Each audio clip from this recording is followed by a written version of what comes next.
Mustafaan mucaa Khalid jalaa fuudhee jira jechuudha. Dhimmi isaanii kun wal dhabdiin isaanii kun kan kanarraan gahuu danda'e akkuma duraan Khalid yeroo Mustafaan dhiifama gaafatan isaa fi urjiin akkasuma dhiifama jaanii yeroo mana abdii yeroo dhaqanii isallee ballamanii fi haaluma saniin dhiifamaan dubbii isaanii san fixachuudhaaf kaanitti inni irraa hin kafaladha jechuudhaan didee jechuudha.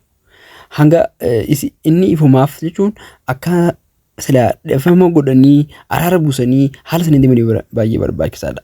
Sila hedduu tokko namatti tolaasi maaliif numaa'uu waan bareedaadha jechuudha namni akkasii dhiifama walii godhuun. Assalaamu alaikum warahmatullahi wabarakatuh. Kamisa fi furdota kuraa ooroo ashamaa harka fuune hordoftoonni amantii bira salaamtaa hin daganne. Sila haala saniin araara san buusanii waliin gara fuulduraatti waliin deemanii hedduu tokko namatti tolaasi hedduu tokko bareedaadha. Arraan tana saniitu mucaan isaa akka jalaa fuudhamuu sababa taasisee jechuudha. Arraan tana inni kun warra mucaa isaa jalaa fuudhee gaanii boohanii jechuudha. Abdii olleen akkasumatti kana maal dubbataa inninis kana irratti ani waa hangaan namni sila nama walitti araarsine ta'ee hedduu lafoota akka isin didduutti lafee isin didduutti akkaananti rabbitu beeka jechuudhaan sila dhiifama leen Mustafaa yeroo sin gaafatutti siitu bakka kana hunda fikkaase jechuudhaan dubbate jechuudha. Sila gaafaanan dhiifama godhanaaf isaaniif godhee akkasi dhiifama goonaaf sin juusan dhiifamni san godhamee fi arraan tana wanni waliin nu buusaa wanni walitti bu'uunuuf takka illee hin jirtu jechuudhaan dubbata jechuudha. Arraan tana kan dhimma kana hunda fide sumaa jechuudhaan dubbata jechuunni.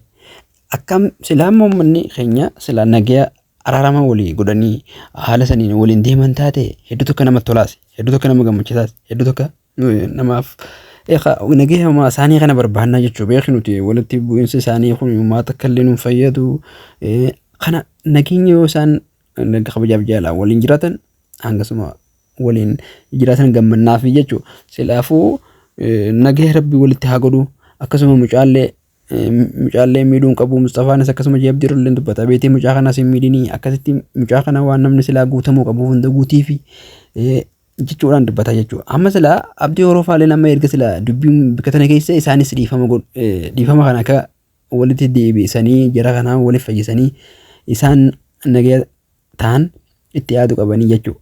Wal dhabdeen isaanii sun akkasumatti akka itti hin fuufne akka isaan kun karaa nagaya haatti deebi'anii waliin jiraataniif arraan tana gaa'ee farquu qabaniinis dhiifama farquu qaba Khalidis jechuudha. Dhiifama godhuu qaba. Maaliif wal bu'iinsi kun yoo waliin deema babal'achaatuma deema.